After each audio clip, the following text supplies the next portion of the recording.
Welcome and thank you for joining us, those on the front lines of tech accountability and reporting from across the world, as well as survivors of tech harm, here in support of our global call for social media companies to protect people and elections in 2024, the biggest elections megacycle so far this century. We're going to start off by playing a short film on the risks that unsafe social media platforms pose to countries across the globe next year, as a scene setter for what brings us here together, collective action to do something about this. We're in the midst of a crisis, and every second counts. 2024 is a make or break year for democracy and freedoms globally, as over 2 billion people are due to vote in 65 elections across the world. But we worry, are social media companies ready for the election tsunami? Will they stop online disinformation, hate and abuse spilling over into real-world violence? They haven't in the past.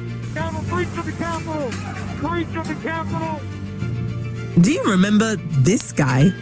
He stormed the US Capitol with a mob of angry Donald Trump supporters in 2021 after Trump refused to concede defeat in the presidential race.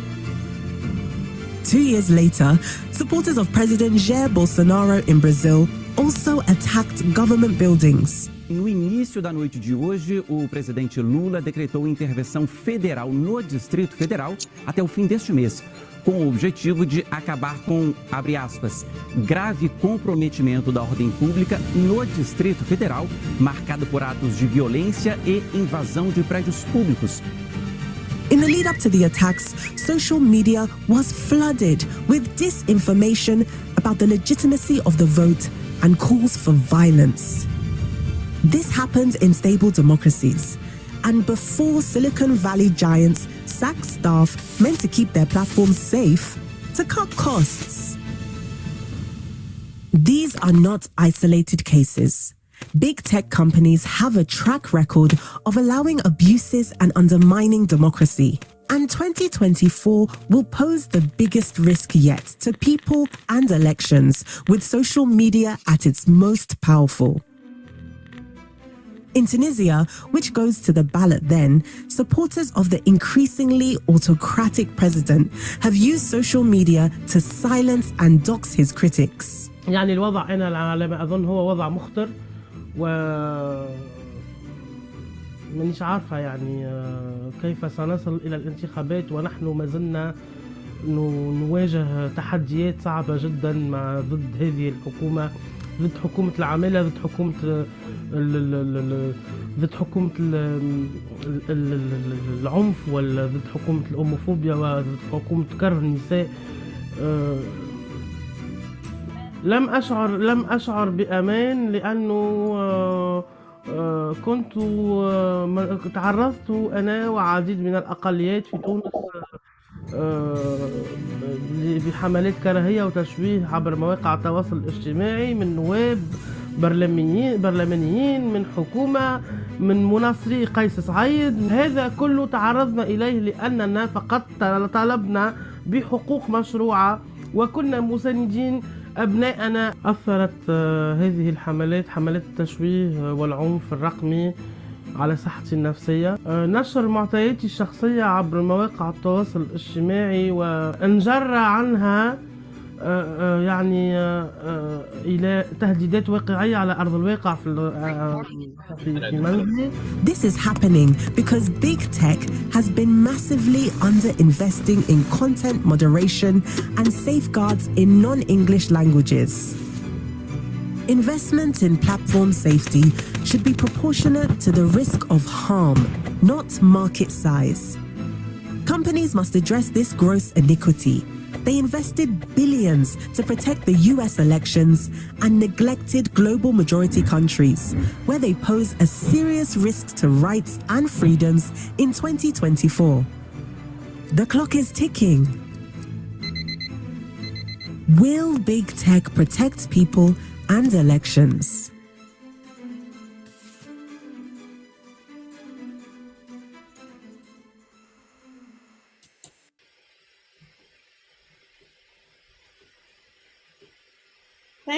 Thank you all for joining us here in this global conversation on how we're going to protect people and elections from the worst social media harms in 2024's global elections megacycle.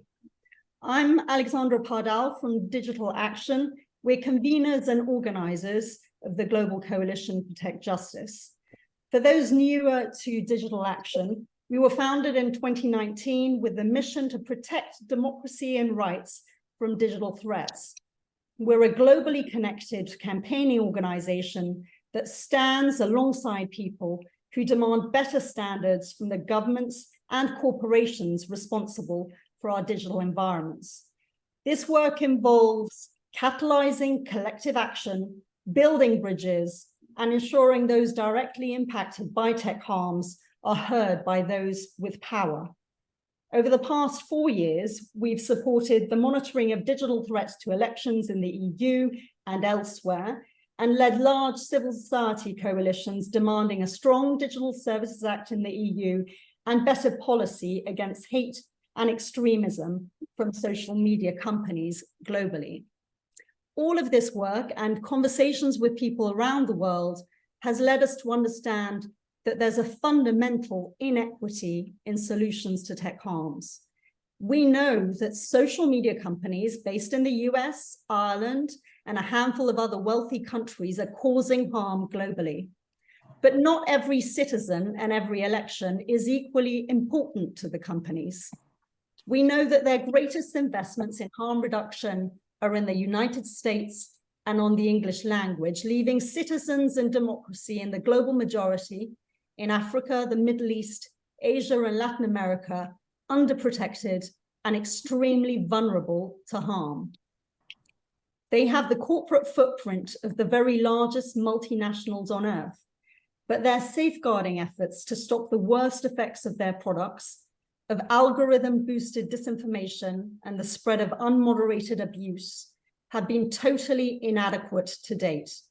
In fact, they pose a real and present danger to democracy and human rights in the more than 65 elections that will take place in 2024, the biggest elections megacycle so far this century. We know the consequences of inaction are serious. Some of the world's largest and most stable democracies, the United States, Brazil, have been rocked by bad actors mobilizing on social media platforms, spreading hate and disinformation.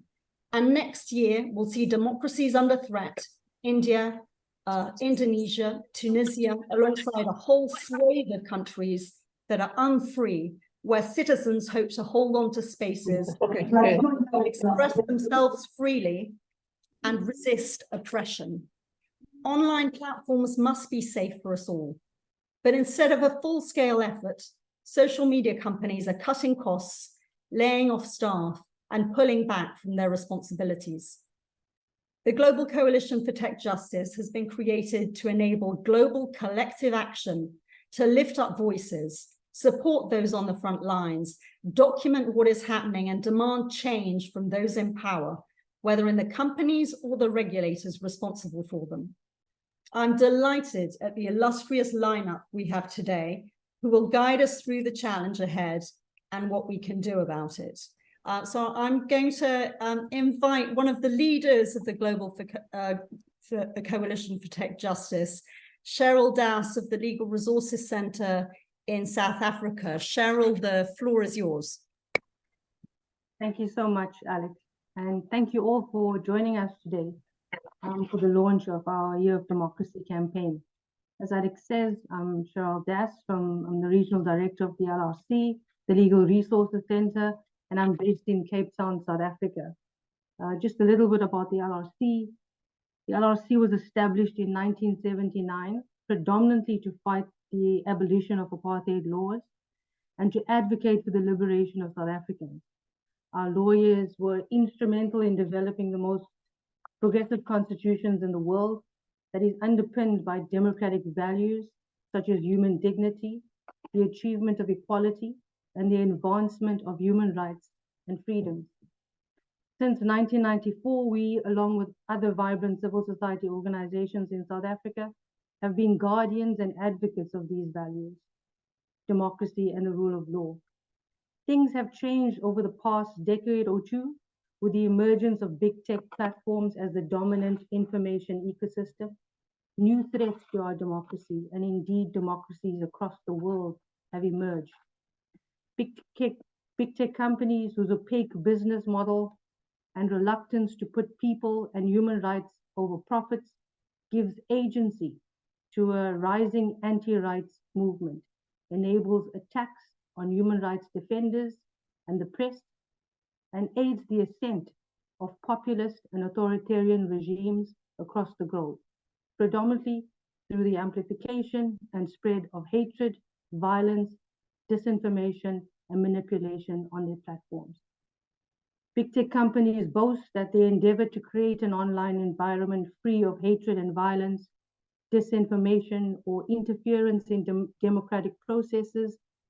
But while they may have safeguarding policies, it has been demonstrated time and time again that they frequently fail to enforce or implement their policies, raising serious questions around the efficacy of their moderation systems, the sufficiency of the investments that they have made in implementing their safeguarding policies, particularly in the global majority and non-English speaking countries. And finally, their willingness to stem online hate and violence. South Africa, along with 64 other countries, heads into election year in 2024, and largely unchecked power of big tech platforms in influencing democratic processes must be curtailed.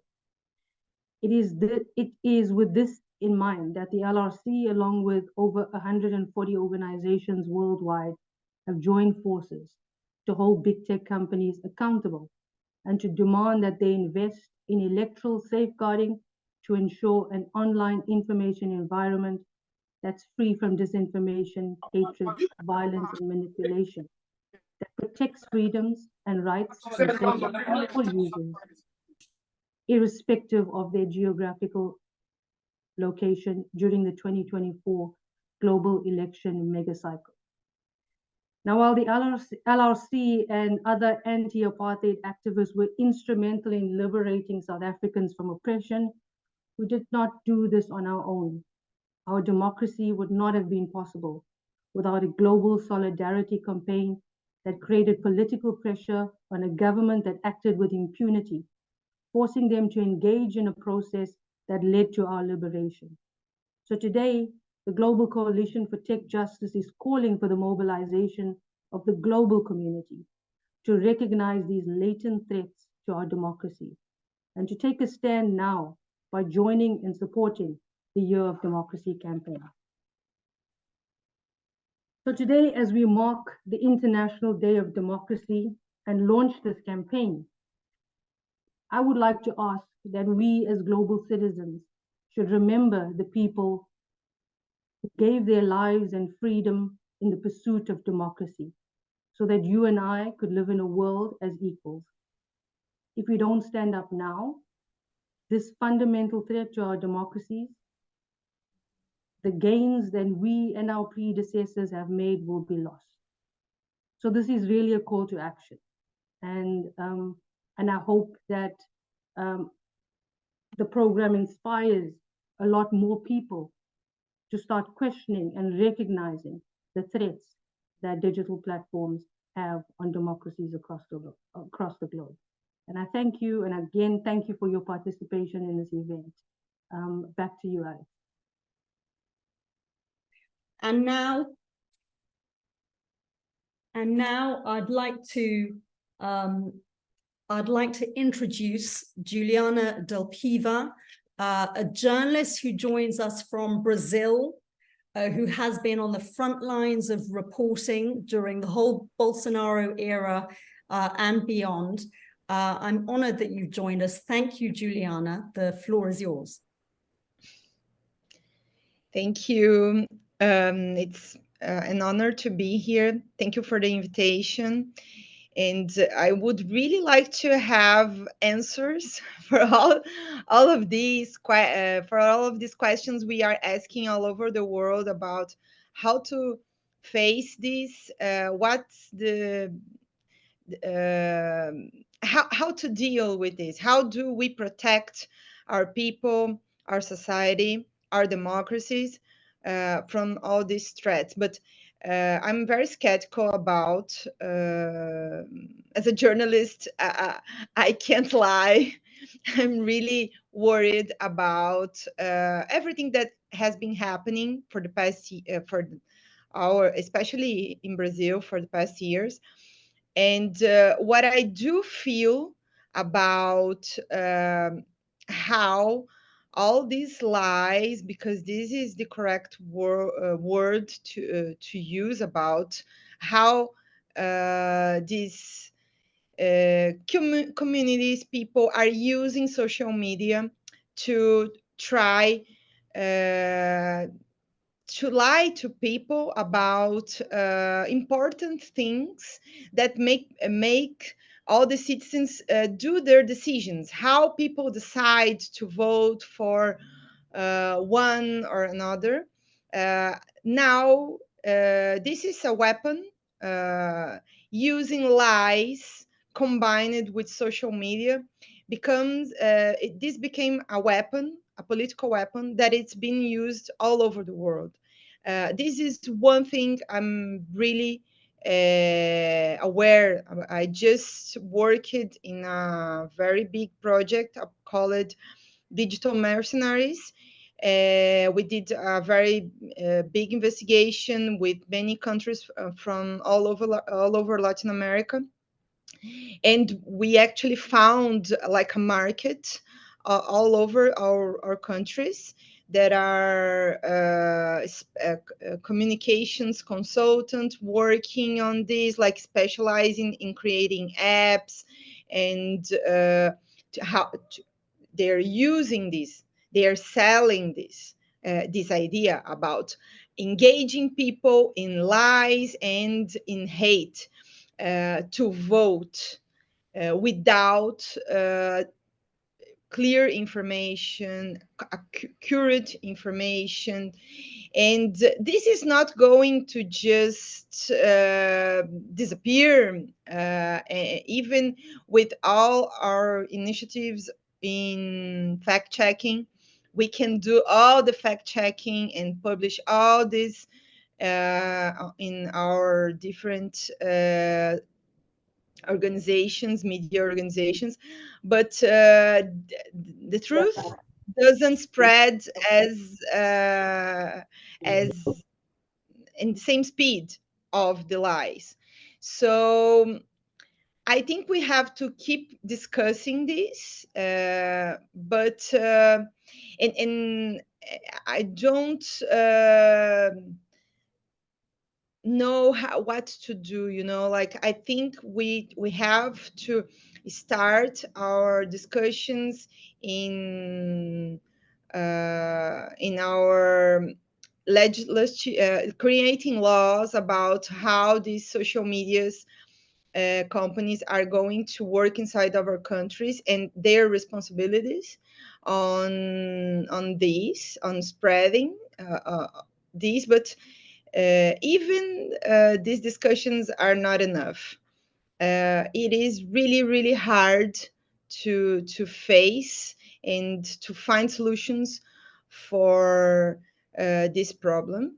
And I don't know what people know about what happened in Brazil, but we spent like 2 years hearing our former president speaking about lying about our electoral system, and that created an idea in people's heads about our electoral system wasn't sure enough, they were not safe enough. But this was based in nothing. There are no proof, and we never had any problem, any fraud in more than 25 years, almost 30 years.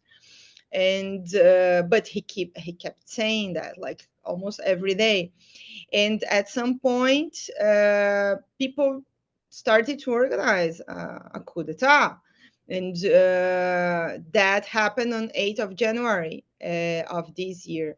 Now they are facing justice. Many of them, more than 2,000 of them, were arrested, and even police officers in charge of that day. But this doesn't seem enough also, because this is not people still support these ideas. They don't believe in media enough.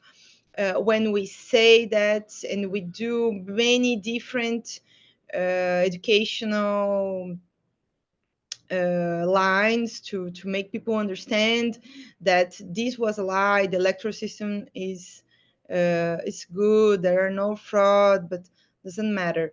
So we have to act in many different sides, but for now I really think we just have to keep discussing to find, you know, ways to deal with this. But I'm really worried about the next election, and not even the election, but we faced this in the pandemic also. People did not vaccinated enough because they were believing in these lies on social media. So this was also a health threat.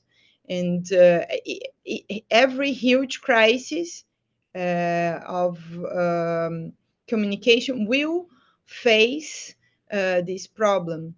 And we had the same problem with the social media's companies during the vaccination. They weren't able to stop people from lying about the vaccines. So I'm sorry that I don't have like good things to share, but unfortunately it is important to speak what is really happening here. Thank you. Thank you for Juliana for sharing what happened in Brazil and how alarming the situation is. And if I could bring in my colleague Bruna to introduce the next part of our event. Thank you. Thanks, Alex, and thanks, Cheryl, as well, and Juliana for this amazing start to the call. Hi, everybody. My name is Bruna Santos. I'm the Global Campaigns Manager for Digital Action.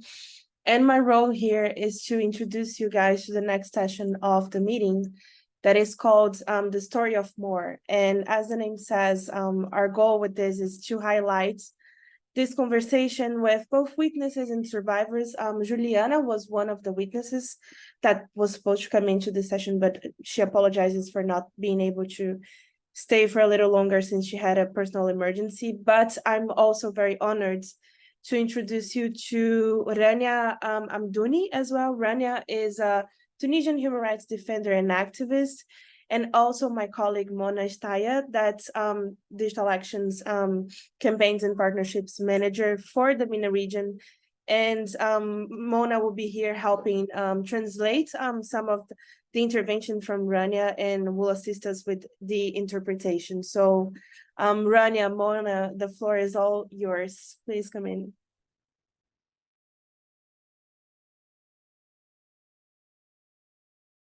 Thank you, Bruna. Rania, would you like to start? نبدأ نتكلم؟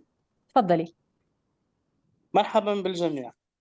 أنا سعيدة اليوم بأن أكون هنا في هذه الندوة الهامة للتحالف العالمي للعدالة التكنولوجية. كنا نعيش في عصر التكنولوجيا الرقمية، وهي تقدم لنا فرصا هائلة للتواصل والتعلم والتقدم، ومع ذلك فإن هذا العصر يأتي أيضا مع تحديات جديدة، ومن بينها التهديدات التي تواجهها حقوق المواطنين وحرياتهم عبر مواقع التواصل الاجتماعي. Hello all. I'm glad to be joining you today in this insightful global online launch event for the Global Coalition for Tech Justice. We live in the age of digital technology, which presents us with tremendous opportunity opportunities for communication, learning, and development. However, this era also comes with new challenges, one of which is the threat to citizens' rights and freedoms through social media platforms. أود أن أشارك معكم اليوم قصتي كفنانة وناشطة نسوية وكويرية تونسية. تعرضت للعنف الرقمي عبر مواقع التواصل الاجتماعي.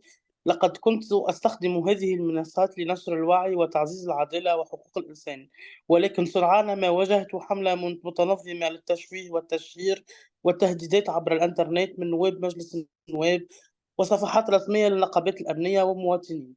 كان هذا العنف الرقمي يستهدف سمعتي ونشاطي كناشطة حقوقية، وكان له تأثير سلبي على صحتي النفسية وعملي وحياتي الشخصية، وصولا إلى السجن والتهديدات بالقتل.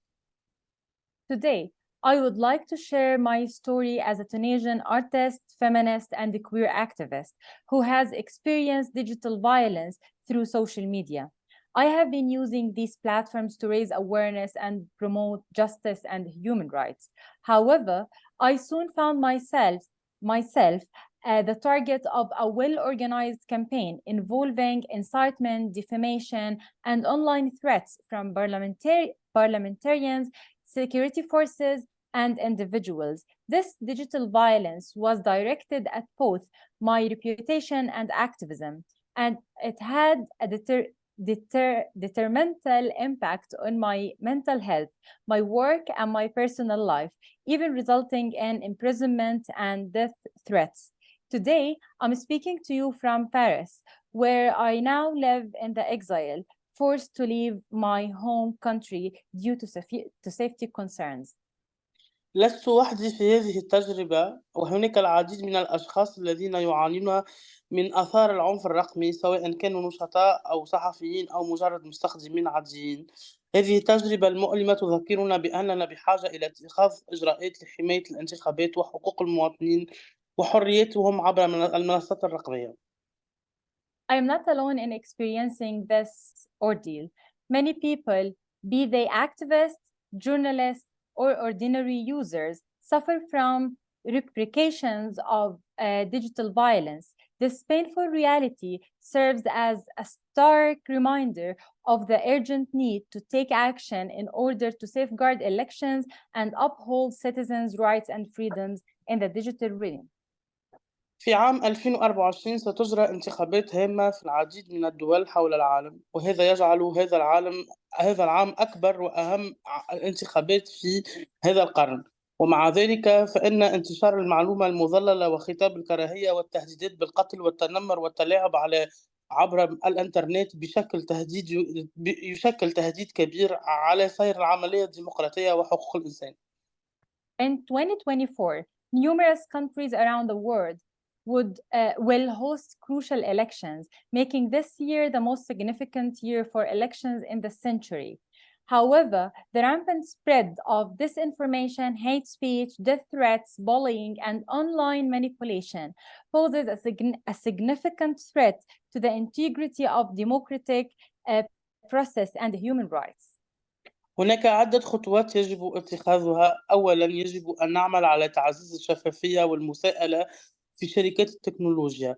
يجب أن تكون الشركات ملزمة بالكشف عن كيفية استخدام بيانات المستخدمين وتأمينها بشكل صحيح. يجب أن تتبنى الشركات معايير صارمة لحماية الخصوصية ومكافحة التحرش والعنف الرقمي على منصاتها.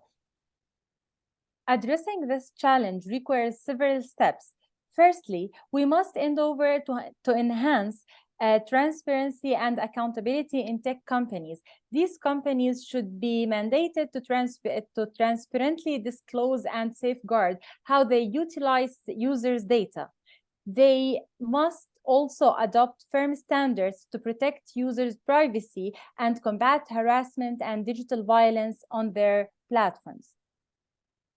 ثانياً، ينبغي للحكومات أن تلعب دوراً فعالاً في وضع قوانين وتنظيمات لحماية حقوق المستخدمين عبر الإنترنت.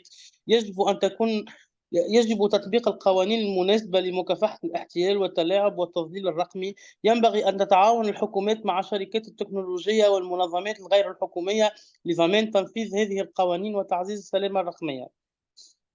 Secondly, Governments should take an active role in enacting laws and regulations aimed at safeguarding users' rights online. Comprehensive legislation is essential to combat digital fraud, manipulation, and disinformation effectively. Governments should collaborate with technology companies and non-governmental organizations, NGOs, to ensure the enforcement of these laws and promote digital safety. ثالثا، يجب تعزيز التوعية والتثقيف بين المستخدمين. يجب أن يكون لدى الناس المعرفة والمهارات الضرورية للتعامل مع التهديدات الرقمية والتحقق من صحة المعلومات والحفاظ على خصوصيتها عبر الإنترنت. يمكن تحقيق ذلك من خلال تضمين التعليم في المدارس وتقديم برامج تثقيفية وتدريبية للمجتمع. أعتقد أن التحالف العالمي للعدالة التكنولوجية لديه فرصة للعمل على تحقيق هذه الإصلاحات الضرورية. يمكننا أن نكون قوة عالمية للتغيير من خلال العمل المشترك والتأثير على السياسات والتوعية وتعزيز الشفافية والمساءلة.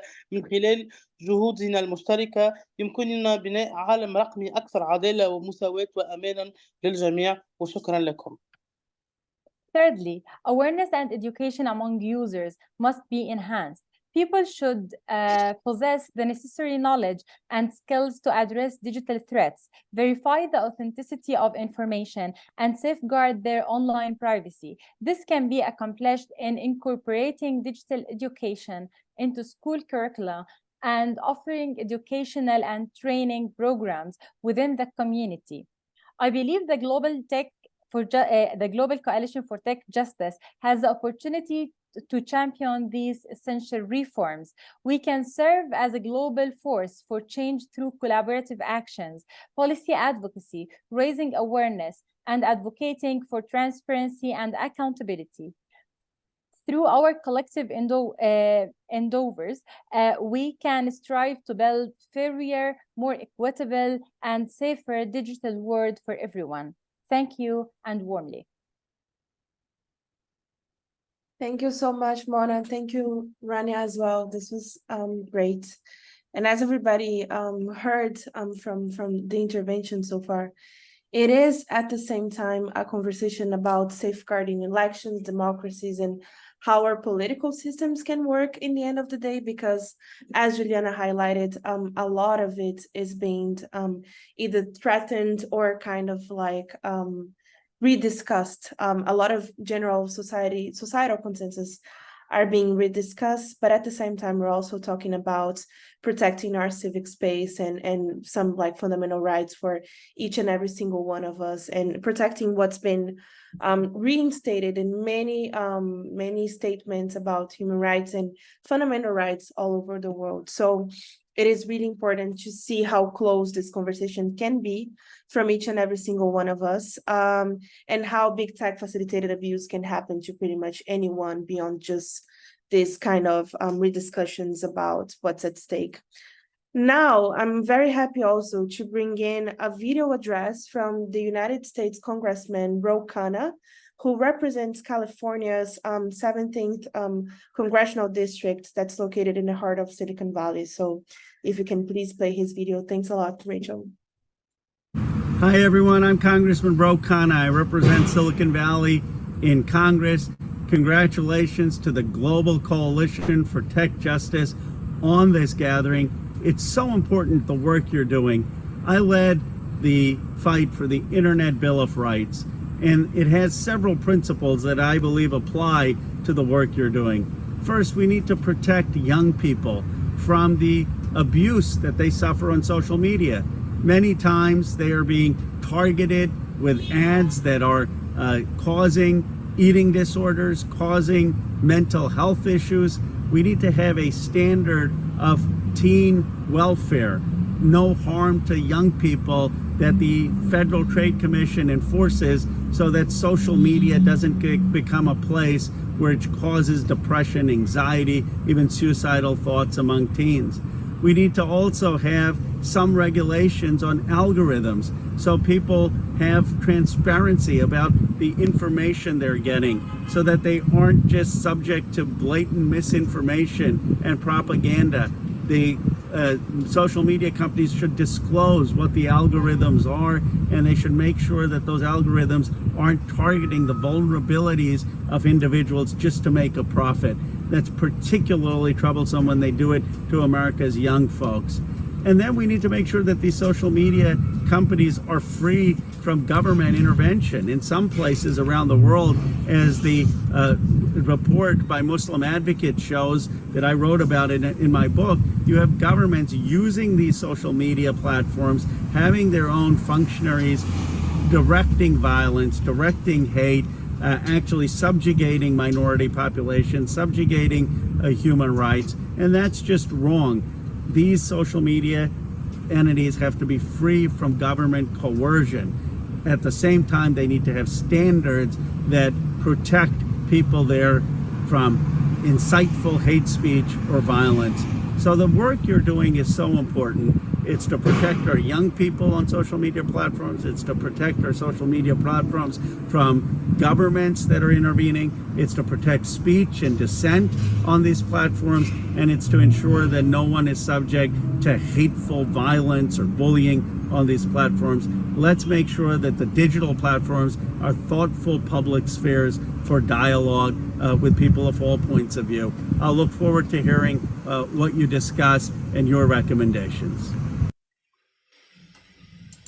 Thanks, Rachel. And yes, let's leave it at that with the Congressman's call for action about making these spaces like interesting and still relevant public spheres, and safeguarding that people can indeed exist and talk and like be able to exercise their rights there. So I'm signing off for now, and I'll hand the floor to Bulanda. Bulanda, I think you're introducing the next session, right? Yes, Bruna, thank you so much. So in moving along, we've come to yet another exciting segment in the lineup of launch activities today, where we'll be getting into conversation with civil society leaders from across the globe, really just looking at the systematic nature of tech harms and platform failures. I'm Bulanda Nkowani, and I'm the Campaigns and Partnerships Manager for Sub-Saharan Africa at Digital Action. Now, corporate leaks have revealed that there has been a lot of focus, effort, and investment in addressing the effects of scams and platform failures in the global north, and limited effort in addressing the effects on the global majority. And yet, we continue to witness the systematic nature of platform failures across the world that are causing far-reaching global effects. Our panelists today will help us to explore and highlight the regional perspectives and landmark cases from each part of the world as we probe how transnational are tech harms. So to introduce the lineup of speakers today, we have Leah Kimati from the Council of Responsible Social Media Kenya. We have Eduardo Carrillo from TIC. We have Ina Mizuni from Digital Citizenship. And we have Neil Madav, who is an independent journalist. So to kick off the conversation, and Leah, I'll start with you. How transnational are tech harms? Really just give us the African perspective. Over to you, Leah. Thanks very much, Bulanda, and good morning, good afternoon, good evening to our viewers. Now, as I've been introduced, I'm from the Council for Responsible Social Media in Kenya. So with regards to how transnational are tech harms, so they are both transnational and local. I think that would be my starting observation. Obviously, and I think the couple of speakers here have spoken to the fact that a lot of these companies really don't originate from Africa, because I'm speaking to the African region. They originate elsewhere, whether it's in the Silicon Valley, China, TikTok for China, and elsewhere. And what we have found out is that we have very little, actually, let's say we have no influence really on them, whether it's through the algorithms that they use to curate whatever content it is that we see, whether it's the harms that then proliferate and we are faced with them. I think that's part of the experience we've had in Kenya as the council. For the last 2 years, we've been producing research works that clearly show the kind of harms that proliferate, whether it's extremist content, whether it's harms on women, elections. We had elections last year. And we have shared this evidence with, the companies, the big tech companies. And we have found that it is only when we have partnered with media from the West, strategic media from the West, The Guardian, AFP, AP, that they have taken note. Sorry, that they've taken note of our calls and our claims, and I think for me that's the first call to action, or the first strategic way in which I would then say that obviously the coalition is one of those strategic coalitions formed, but that is the only time that we've found the big companies, the big tech companies, have been willing to listen to us. Now, moving further is that Kenya sits at the Horn of Africa, and currently one of the greatest security risks at the Horn of Africa is extremism and terrorism. Now, last year we had a report that we did together with Institute for Strategic Dialogue, looking at how we have proliferation of extremist materials and recruitment, online recruitment by Al-Shabaab, Al-Qaeda, and the Islamic State, targeting Kenya, the East African countries, including Kenya. And the recruiters were from both the region and outside the region. So that terrorism for us is something that is extremely transnational in the way it's operating in this space and in this region. Now, and so much so that we had one of the attacks in 2019 where there was an attack on a terrorist attack on a hotel. 21 people died. It was evidence suggests that it was organized on Facebook by people that were both in Kenya and in Somalia. Okay, so then I think that the other thing I would want to quickly point out to that's happening in terms of this transnationality of perhaps tech harms and interventions is the strategic litigation, the 4 groundbreaking cases that we have in Kenya.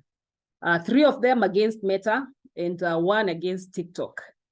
Now, the 4 of them really revolve around content moderation, whether it's poor content moderation and the poor state of content moderators.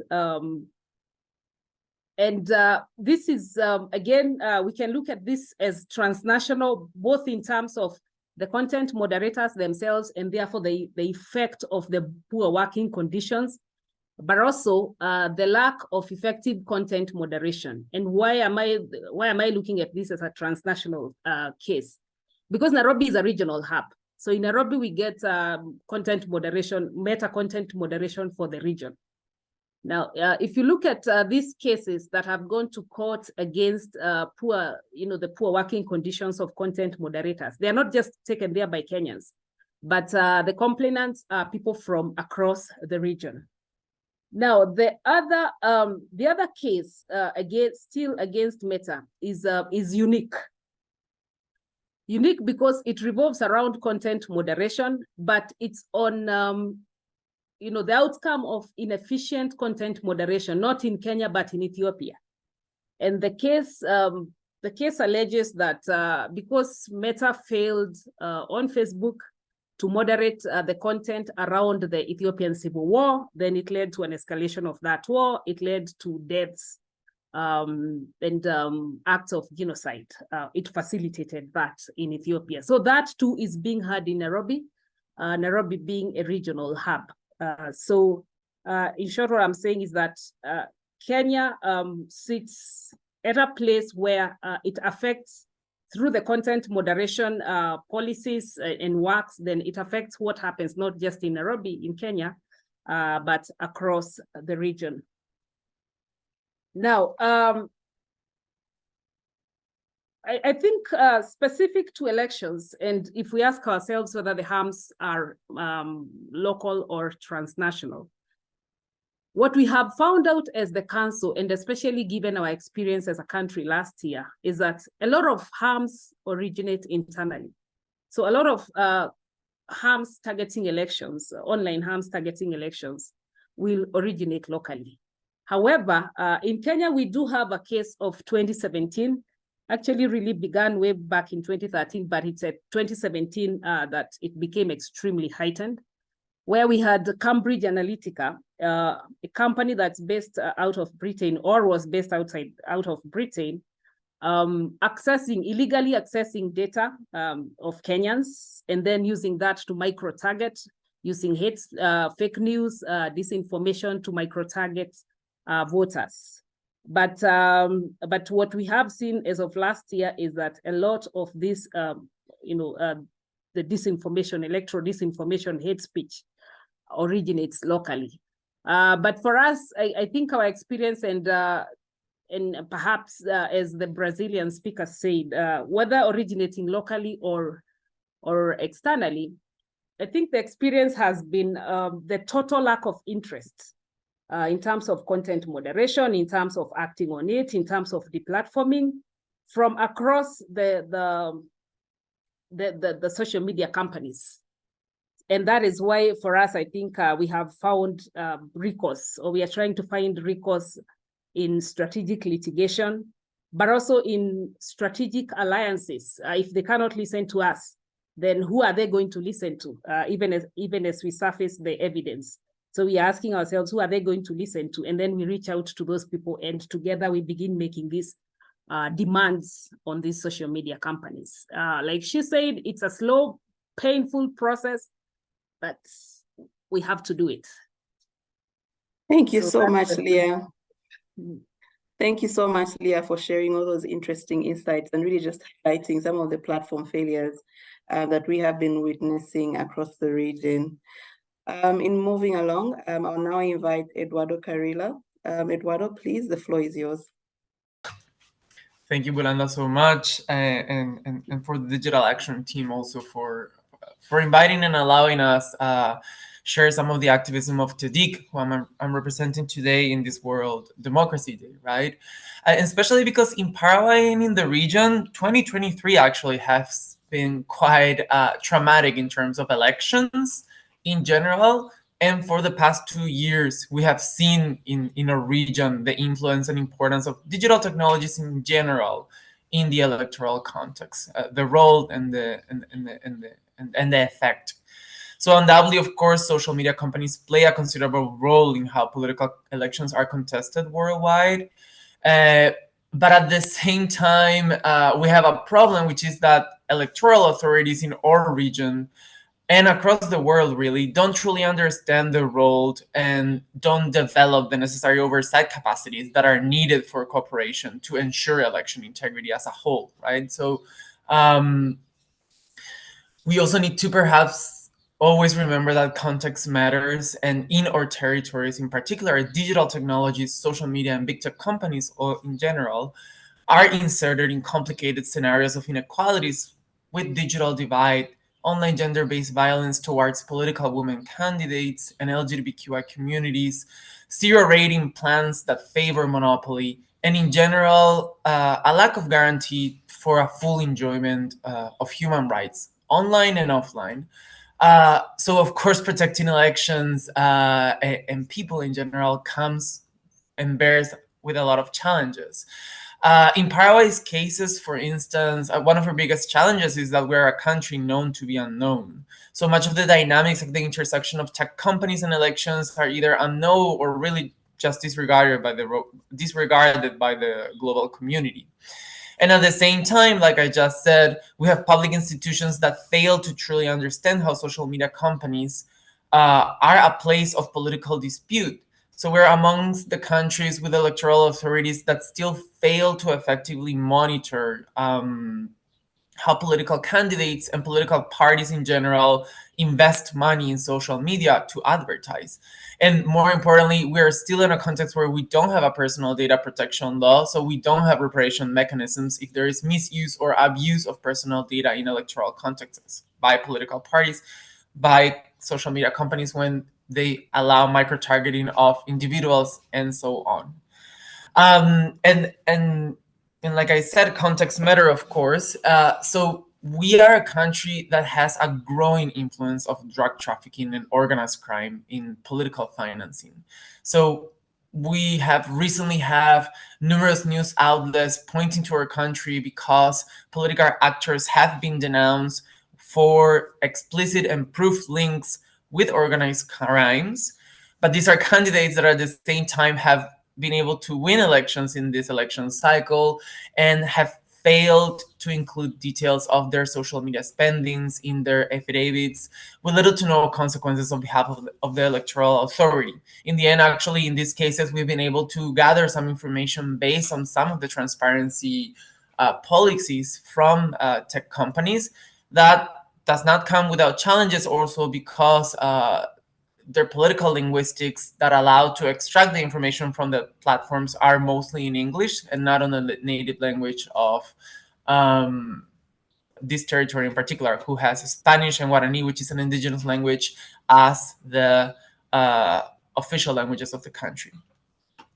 Now, to wrap up and referring a bit to how we experience harms worldwide, we're unfortunately facing a scenario for a perfect storm where we have this lack of institutional capacity to truly control how political campaigns have moved to the digital battlefield, a regulatory framework that favors tech concentration and monopoly, and lastly, and not least, of course, technological platforms who are far away from the context in which these scenarios occur, with little to no accountability on the problematic realities that are happening within their digital infrastructures. So these are, of course, the perfect combination to leave people vulnerable. But I wouldn't want to leave everything with such a gruesome tone, as they say. Not everything is lost, of course. I would say that in my years as a human rights activist and a human rights defender, these are exactly the kind of spaces that show how to respond to global problems, there are also global responses and collective responses from human rights defenders across the world who relentlessly fight for more transparency and accountability, to demand governments and private sector for a better democracy and for better policies and for better regulation that can protect people and have a better democracy for humankind as a whole. So I would say that, to quote Leah, it is a painful process, but we have to do it. So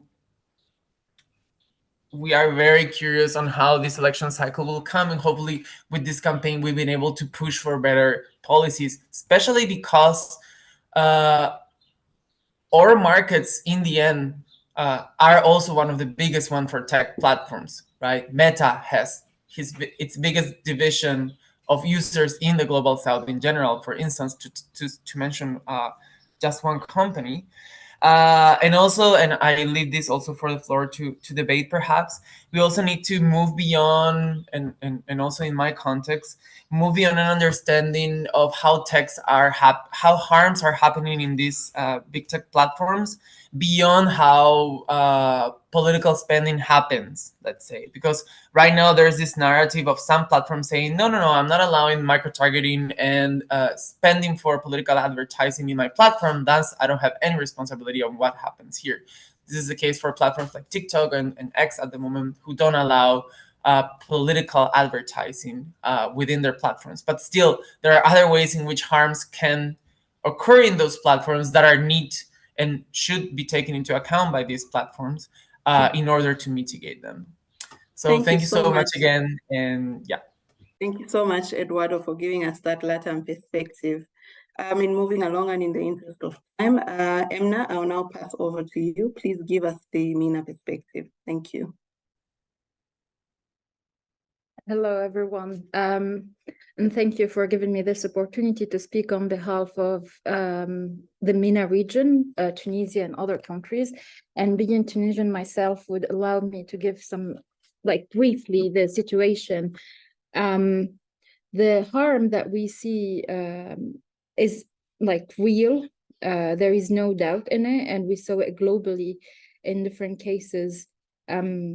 As most of you know, and as my other fellows presented here, in Tunisia, I would give a shocking example lately with the wave of xenophobia and anti-immigration crisis that the country faced.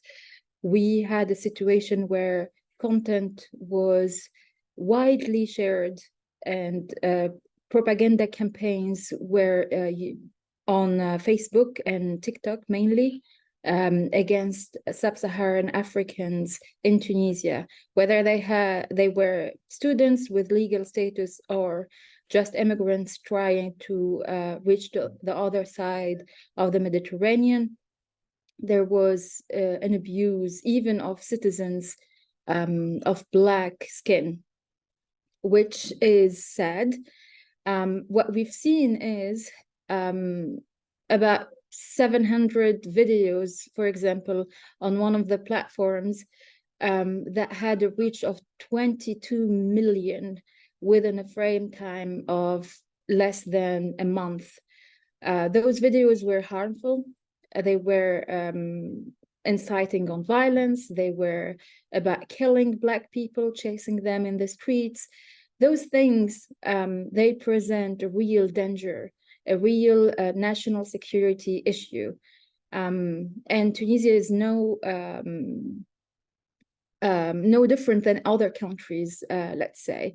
If we take the subject of immigration out and we put a different subject, where we try to criminalize, for example, activists in certain countries in the MENA region, we can see similar cases where activists were targeted in smearing campaigns.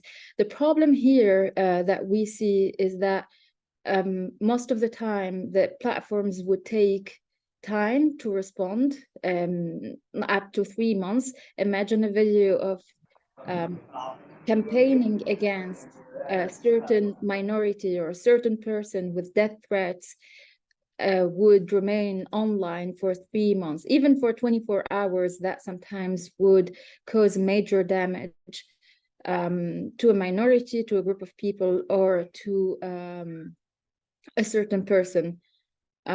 So these things, they need a real will from local governments, but also they need real will from tech platforms to be held to account.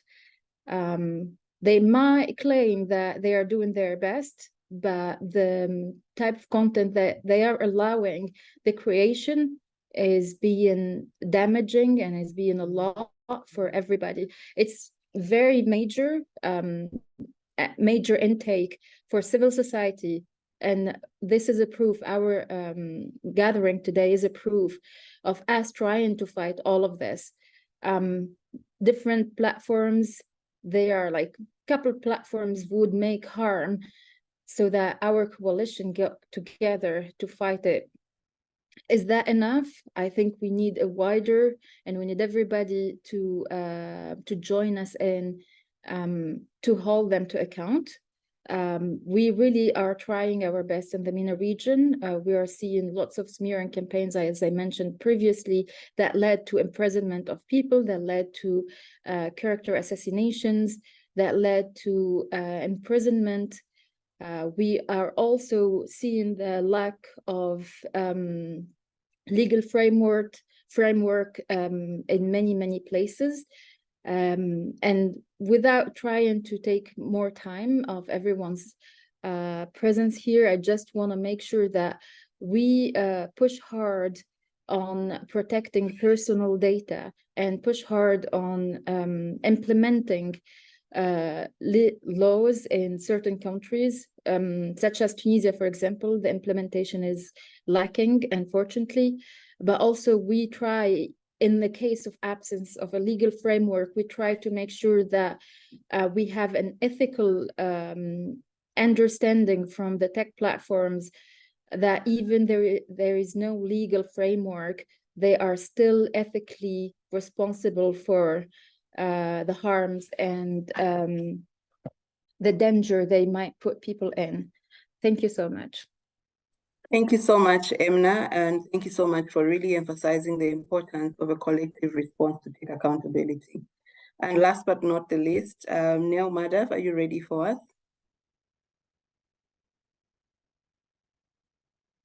Yeah, hello. Over to you.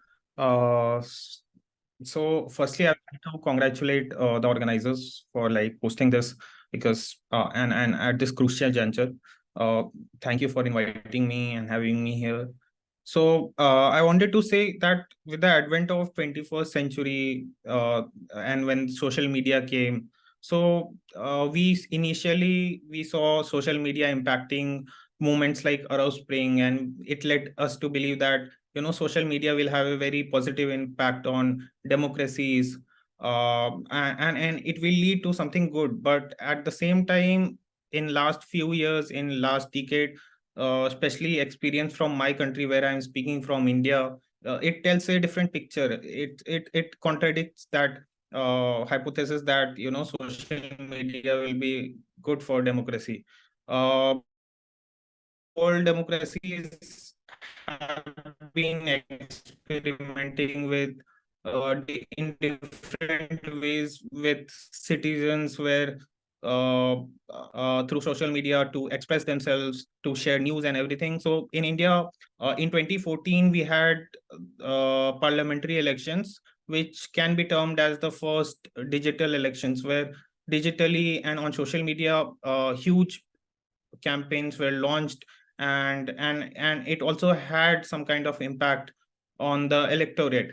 So that thing was celebrated across as democratization of information and everything. But at the same time, it also marked the beginnings in India, in Indian politics, and it led to a rise of a huge disinformation industry, which right now poses a grave threat to democratic setups in India.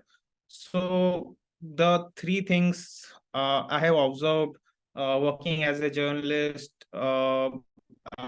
in this scenario is which right now in my country through tech that poses is, first is censorship. So the tech platforms are very happy to implement the request of authorities, government, to censor content on their platforms. The second, I think, is the planned disinformation industry, which has increased in this country, and which the tech platforms have become the carrier of. They host those misinformation campaigns and everything. The third is hate speech. So which these tech platforms harbor, and are in India, what we have seen is they are reluctant to act on it. So that is why we have seen that Indian authorities contribute to the one of the highest numbers of requests to take down tweets on Twitter, now X. So and those tweets which are taken down primarily target journalists, or people who are sharing information, or tweets that are critical to government. So it is now a common occurrence that news about hate crimes, hate speeches, and tweet critical to the regimes are taken down on the platforms, and they are taken down because of the by the request of the government, by authorities. So and at the same time, those requests to take down those posts are ratified, or are done through an IT Act, and that is why they stand the legal scrutiny uh, uh, to the platforms. We have seen that when there were mass scale protests, for example, when there were farmer protests in New Delhi in 2021, Twitter took down more than 250 Twitter accounts, and those accounts included of farmer unions who were protesting, and publications, journalistic publications like Caravan magazine. So this is, I think, the censorship is one big problem we are facing right now. The second, I think, is the disinformation industry that has begun in this country, and we have seen that political parties here are equipped with a big huge machinery of their own, which they here call IT cells. So in the last 9 years, these IT cells have led large-scale campaign, coordinated campaign relying on fake news and forwarded messages on social media critical of voices. And apart from that, the tech platforms in India have failed to act on hate speech. So, for example, in 2017, a Muslim man was killed in Rajasthan, and then video was shot and uploaded on Facebook. after that, it has become a common occurrence in India that in events, in violence, whenever violence starts, the call to violence is given on Facebook Lives, which we saw in Delhi riots in 2020. And then after that, we have seen mobilization against farmer protesting again after that. So I did a report in Caravan magazine with Alishan Jafri, which dived into right-wing Indian YouTubers and the way they operate. What we saw was the platform's reluctancy in acting against hate speech there also. And the big challenge here, which is different from other countries, is that here it mostly the people here doing that have found creative ways to evade Facebook or YouTube rules, guidelines. So, for example, when they make videos abusing Muslims in India, they won't use the word, and I am saying it as an example that which was told to me as part of the report, that they won't use the word jihadi. They will write G and then add a space to evade automated scrutiny. So right now we have next year elections coming up in India, and across the world there are so many elections, but this is a largest election across the globe, and this will test these platforms. And the events like these campaigns will I think force somewhat these platforms to act up and own up, so that there is some kind of improvement in countries like India. Thank you. Thank you so much, Nell, for that input. Indeed, 2024 will be challenging for everyone, and indeed a testing year for the platforms. So we've heard about censorship and planned disinformation, hate speech campaigns in India, xenophobic attacks in Tunisia, inadequate content moderation in some African countries, and we went on to hear about some of the strategic litigation cases that are underway in Kenya. Also, we heard about limited legal policy frameworks, and of course, the general lack of oversight for corporations by public institutions. And we see how all these submissions are pointing to really the fact that platforms are reluctant to mitigate harms. So in moving on, I really just want to thank all the speakers for sharing all their valuable insights, and that really just confirm that tech harms and platform failures are indeed transnational and sometimes local, just as Leah pointed to. And really, this just solidifies why we need to join forces for a global movement to hold big tech accountable. So Bruna, I'll be passing over to you. Please take us through the next agenda item. Thank you. Thanks so much, Belinda, and to all of our speakers so far. This has been great. Everybody, we're just arrived in a moment of questions and interactions with the panelists. So maybe just open the floor if anyone would like to ask a question directly, or even if you feel more safe or secure typing them on the chat, feel free to do so. But we would really like to give you all the opportunity of interacting with us and the panelists a little bit. So if you want to ask questions, just raise your hand and I'll be happy to hand you the floor.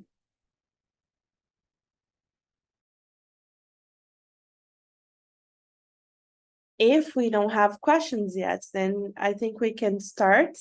But go ahead, Glenn. Thank you so much, Bruna. And let me commend everybody who's brought this campaign together and this alliance. It's incredibly important. And I hope the full fact can be part of it. I wanted to ask one question in reviewing the call to action that you've produced. I wanted to ask about the status of it. There's one thing in it that alarms me a little, and it's that you're calling for the information environment to be free of misinformation. Certainly, we view misinformation as something that will always be there in democratic societies, and we can't actually call for a world and information environment free of misinformation. And I just wanted to ask the leadership if there's room to look again at that. I believe it's incompatible with free speech, with democracy, and indeed human rights standards. Harmful misinformation that undermines individuals, communities, societies, our democratic participation is what really matters. So I know that might feel like this question's about a wordsmithing issue, but I think it's really fundamental. It will be held against us. The platforms will say we can't adopt policies that free us from all misinformation. So it's both a question as to whether leadership would be open to look at that again, and we need to get this right.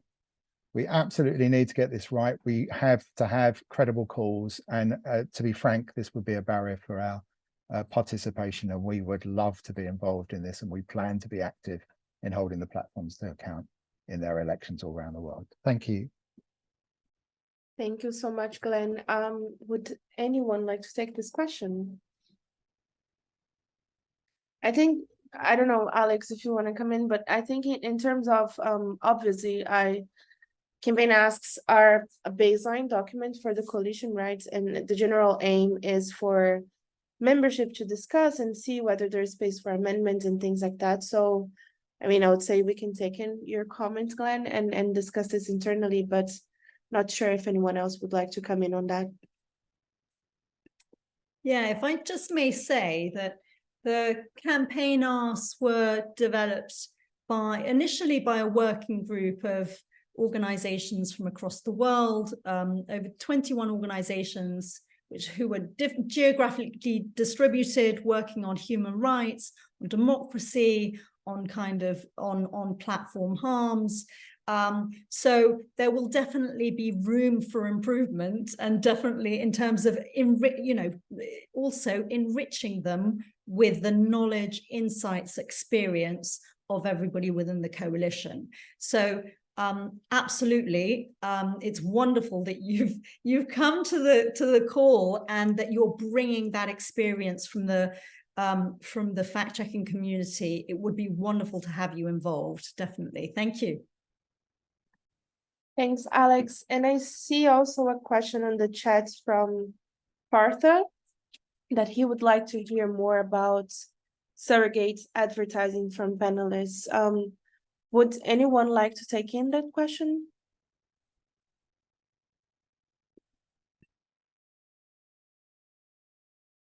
Or Partha, if you want to Can you repeat the question, Bruna? Sorry, I didn't quite catch it. No worries. I was going to just say that for maybe Partha wants to qualify the question or anything like that, but he would like to hear more about surrogate advertising from panelists. Yeah, I'm happy to qualify the question. Yeah, basically, this is about ad spends on these social media companies that are not directly attributed to political parties. They channel it through other organizations, leading to all kinds of violations of campaign transparency. So, just wanted to see both the way that harm is playing out in other parts of the world. We know it's certainly happening in India, but also, if there are any methods that have been tried to track it or bring it to the notice of regulatory authorities, etc. Thank you. Yeah, I wasn't actually quite familiar with the term, but I'm going to steal it, actually, the surrogate political advertising one. So in the case of Paraguay, at least, what we've seen is a role of advertising agencies as proxy actors who then spend and pour money on social media, and makes it quite difficult to then link it with that direct spending of a political candidate or a political party that then thus would be, let's say, subject to scrutiny, or would be easier to scrutinize, both in terms of traditional advertising spending and then this new phenomena of political advertising through social media.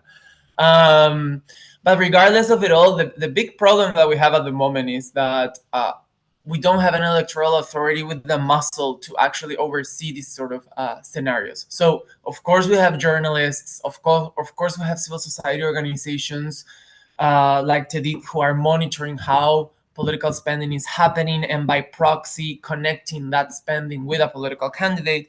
There's this very interesting news outlet called El Surtidor.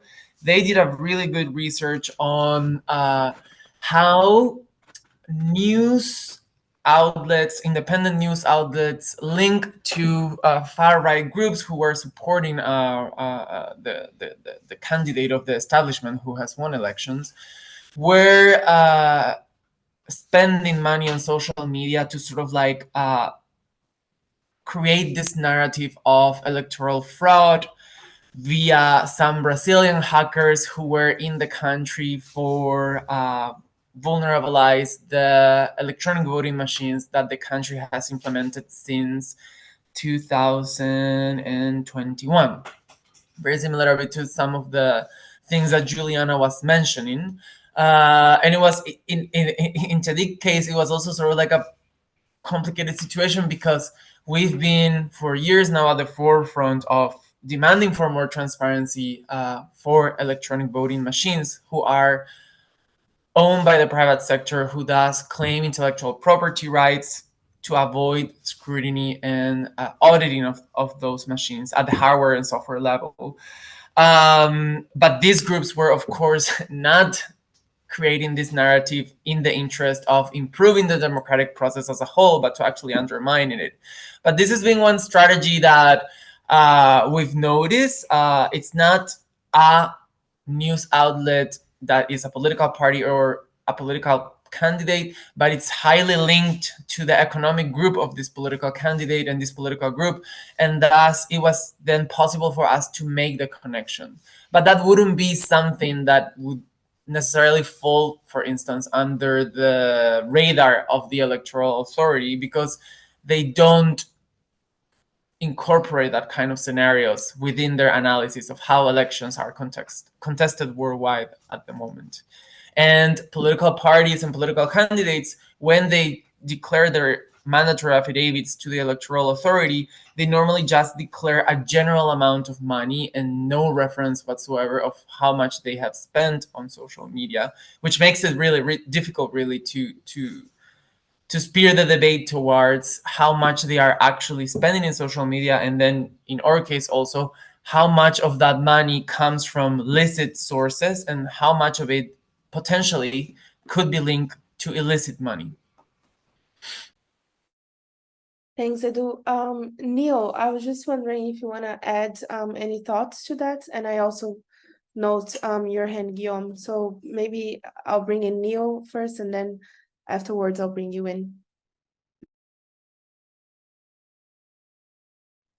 Neil, can you hear us? I think you're still muted in that case. Okay, so Guillaume, I'm gonna bring you in, and afterwards we can see some more interventions. Thank you. I think you're also muted. We cannot hear you. Sorry, I didn't activate the right button. Hi, I'm Guillaume. I'm the head of Check First. In Finland, we do monitor ad libraries that were created in Europe first after the Code of Conduct was signed in between the European Commission and an array of platforms. And reflecting on Eduardo's comments about political advertising, I was hoping to ask the panelists and the group as a whole if you were hopeful that the European Digital Services Act, with its provisions, especially the creation of ad libraries by very large online platforms, is something that would spill over and kind of, be enabled in other countries. If we take Meta's ad library, for instance, I just checked that in Brazil, you can find detailed information on who is financing ads marked as political by Meta. That doesn't cover every ads, because we've seen in our research that some of these political ads are not marked as such by Meta. But by extension, as a lot of focus was put on these 19 very large online platforms identified by the European Commission, to create ad libraries and to provide information. And some of them are choosing to provide information not just about European countries and purchases of ads within the EU, but worldwide or in other countries to the lead. So how are you hopeful that that can help the visibility of the specific problem? Thanks so much, Guillaume. I'm going to bring in Neil, and then if any other panelists would like to weigh in on this comment as well, just raise your hand and I can bring you back in. So Neil, back to you. Yeah, so the question that Partha asked on surrogate advertising in India, we have seen example of it. An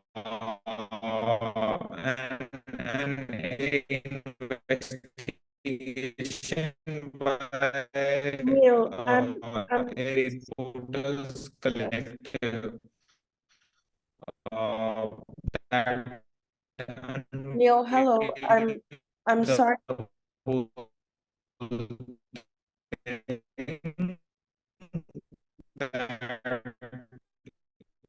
Hi, Neil. Yeah, I'm hoping you can hear us. Your audio is completely impossible to hear. I don't know what's going on, whether it's some technical capacity. yeah, am I audible? Yeah, now it's working. Thank you. Yeah. So I was saying the question Partha asked about surrogate advertising. We in India have seen an example of it. A investigation by a reporters collective that was published on many platforms like Al Jazeera and others. They unveiled it that in 2019, when the last general elections were held in India, surrogate advertising was done by the ruling party in India, BJP.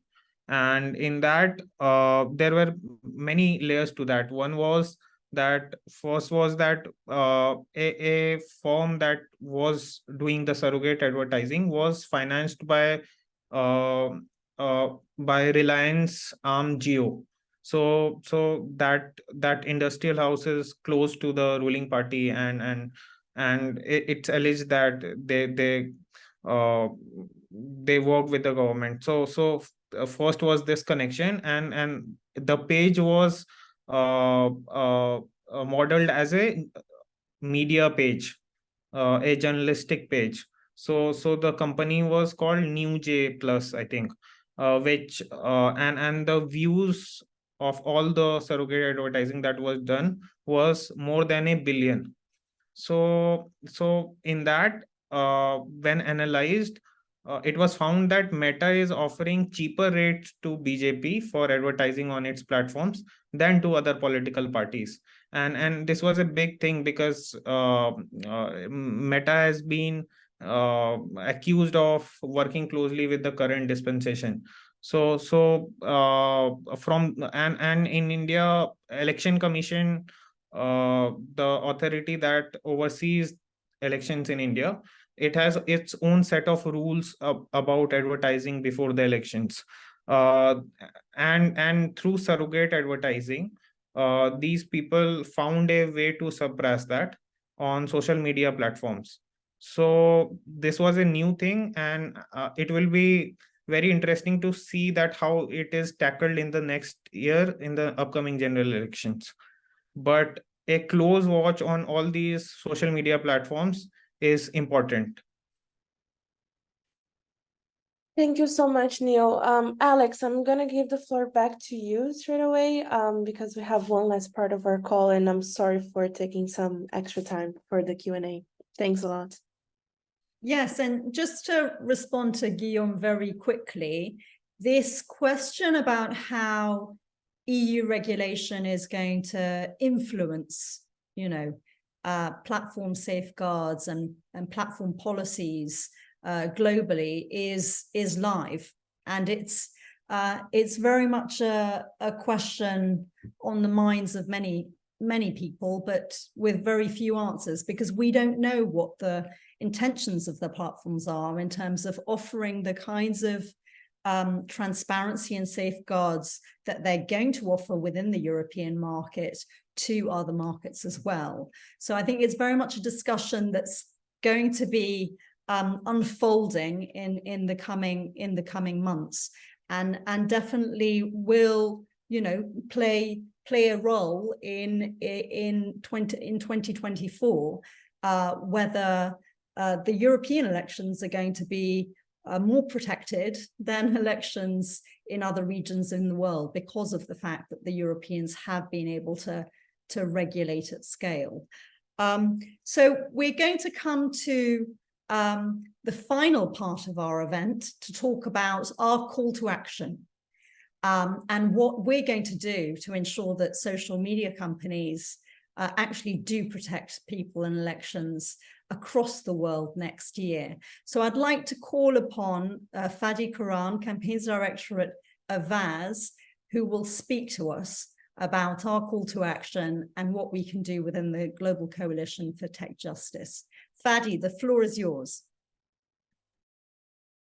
Thank you, Alex, and thank you everyone for being here today and for joining this call. I just want to call us to the irony of the fact that many of these big tech platforms build their brands and expanded on the narrative that they are a powerhouse that supports democracy, that supports freedom of expression. And as they launched almost 2 decades ago, that's what built societal trust in joining these different platforms and engaging on them. And here we are today with some very basic asks for them to protect human rights, for them to protect people's voices, for them to protect democracy, things that they should have been committed to the moment they launched. And if there's any example of power and greed and money corrupting, I don't think there's a more vivid example than what we've seen with these tech platforms based on all of the stories that you have all shared. Now, the other thing to name as we go into these asks and the specific measurable demands that the Tech Justice Coalition is going to be pushing for, it's important to also note that although it's a year of democracy, what is at stake is more than just people's voices across these nations where elections are happening. We're at this existential moment right now, whether it's climate change, where we've seen the devastating loss of lives across the world, including most recently in Libya, something that we have still not as a global community fixed. We see the rise of AI, and we see other existential threats, including inequality, including threats of genocide in different countries. And if democracy fails next year, in all of the places that elections are going to happen, we could be setting humanity down a dangerous path that goes beyond just dictatorship, but is truly an existential risk to all of us. And so this is why this work is important, because these tech platforms have a key role to play in whether they do the right thing and move us in the direction of a future where all humanity can flourish, or the direction that is terrifying for us all. And that said, what the key asks of this campaign and of this effort are, it's mainly one ask with kind of 10 key different pieces. The main ask is that there are big tech action plans. And this means that these action plans are fully and equitably resourced at global and country level, and that they should be designed to protect freedoms, rights, and safety of users during the 2024 election cycle. So what do these companies need to resource and establish in their 2024 action plans? Here are some of the fundamental features. The first is that they mainstream international human rights and electoral standards. I mean, this should just be obvious. I'm sure many of you are smiling, but the fact that platforms need to ensure that they are assessing their compliance with existing and new policies and enforcement protocols around human rights and electoral standards. Simply follow the law and respect human dignity at the highest level that you can. The second key ask and goal that this campaign is going to be pushing for is to expeditiously publish and respond to the findings of robust human rights impact assessments, or commission these assessments where they haven't been conducted yet. We've all seen, whether it's in relationship to India, whether it's in relationship to Israel, Palestine, and other places around the world, many of these platforms have done impact assessments. They found that they were lacking, and yet in some cases they haven't published the assessments. In most cases, they haven't even acted on their key recommendations. The third key ask is that the platforms be fully resourced and proportionate to the risk of harm, and not just market size. And what this means is that the investment figures and numbers of employees and contractors per language, dialect, per trust and safety efforts per country must be published and resourced must be published, and that the resourcing decision should be justified. I mean, we've all seen, to kind of summarize this point, how billions of dollars will be spent by these tech platforms to, for example, protect American and European elections, while they won't even engage or have 1 or 2 employees looking at elections in other places around the world where ethnic cleansing could be happening. The fourth ask is that the platforms provide the full spectrum of tools and measures available, both new tools developed in response to the threat and risk assessment and mitigation exercises, as well as the best proven tools. And there's also a lot of examples where we've seen, for example, with Meta, with Facebook in the 2020 elections, using very advanced tools to try and limit the spread of misinformation and other tech harms, and where that has not happened in countries across the world elsewhere, actually. Apart from the US, we haven't seen similar levels of tools used in any other country, to my knowledge, but you all may correct me. The fifth ask is that they be operational at each stage in the electoral process. So not just wait a week before the elections or on election day, but actually start planning before the elections, be ready during the elections, and act after the elections. We have seen in Brazil how the days after the elections can be extremely dangerous, and how platforms should remain to be engaged to prevent any efforts of engaging in coups or other harms. The sixth ask is that the platforms be based on, that the platform's policies be based on and implemented with local context and expertise. And this means probably resourcing local staff and multi-stakeholder engagement.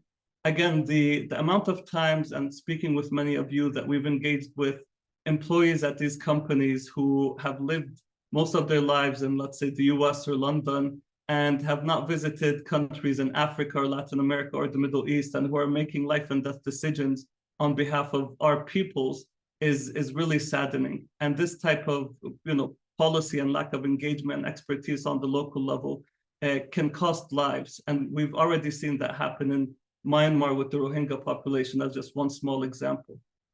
7 is that they strengthen, increase, and resource partnerships with fact checkers, independent media, civil society, and other bodies that protect electoral integrity. I mean, this is again obvious, but what we've seen is that most of these platforms have been weapons of media destruction instead of weapons of spreading free speech and equal voices, and of course, spreaders of misinformation. The 8th ask is that they be independent of government and partisan pressure. And one of the key things that we're seeing right now, and this is a key aspect to campaign on, is many governments, particularly many authoritarian leaders and parties, have built deep relationships and networks with the platforms, their CEOs, or key people within these platforms. This is happening all across the world, and it's something that is extremely dangerous, because that access that these dictators and authoritarian leaders have to these platforms have allowed them to influence certain platform policies, or the execution of certain platform policies that have, again, put lives and our voices at risk. The 9th ask is, and I know this sounds kind of like the commandments, but in some ways I think this is more important than the commandments for the future of humanity.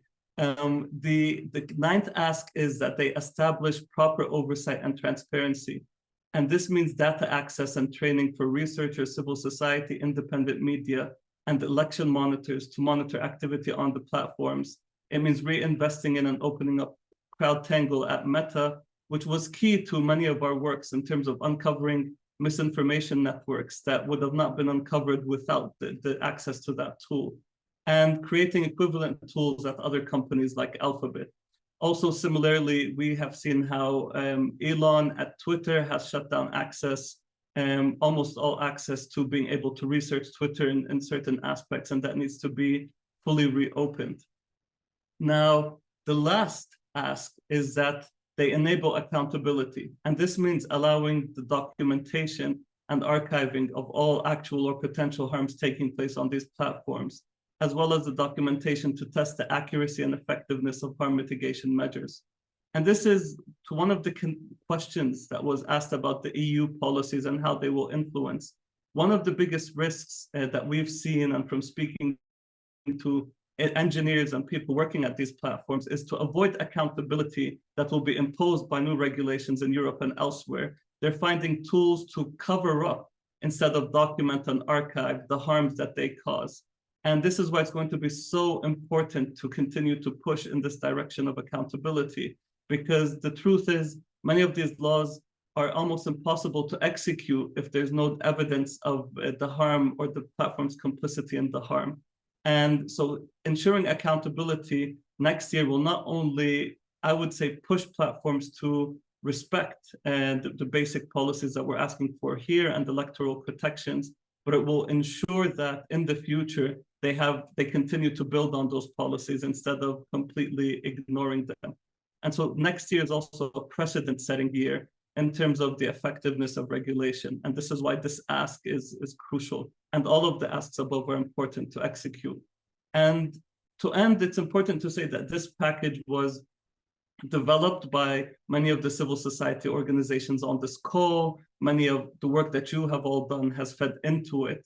And most importantly, that it's not an end-all solution. And this is why other asks, whether they're asks from governments, whether they're regional demands that are specific to your nation or region, can also be added to these asks to make them more robust in the campaigning. So this is not saying that these 10 things alone will solve things, but it's just saying that these 10 things are fundamental to solving this issue for next year. And thank you all for, again, joining into this effort. And back to you, Alex. Thank you so much, Fadi. And now thank you to all of our speakers and our audience today for joining us, the leaders and organizers of the Global Coalition for Tech Justice, in support of our global call for social media companies to protect people and elections in 2024. Social media companies have a responsibility to be operating safe and abuse-free platforms everywhere, upholding human rights, freedoms, democracy, and the values of truth and justice we hold dear. If social media giants want to operate globally, they must act as responsible corporate citizens. Together with our members, the Global Coalition for Tech Justice will campaign, research, investigate, and tell the stories of tech harm in global media, supporting and amplifying the efforts of those on the front lines of tech harm, and building policy solutions to address the global impacts of this industry.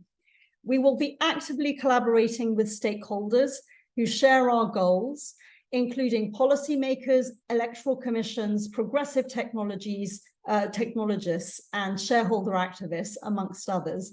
If you're watching this and this sounds like you, please get in touch with us to collaborate, because people deserve truth and justice, and together we are stronger. Join the movement at yearofdemocracy.org.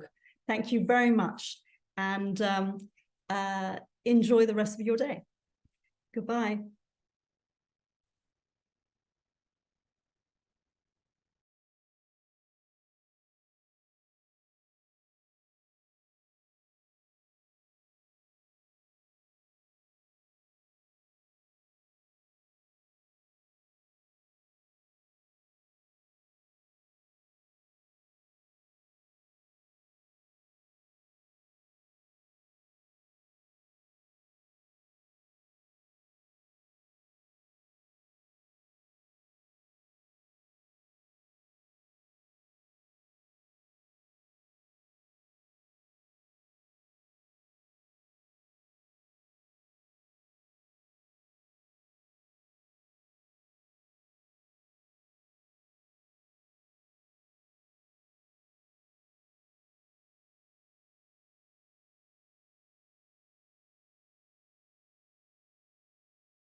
I think we're alone now.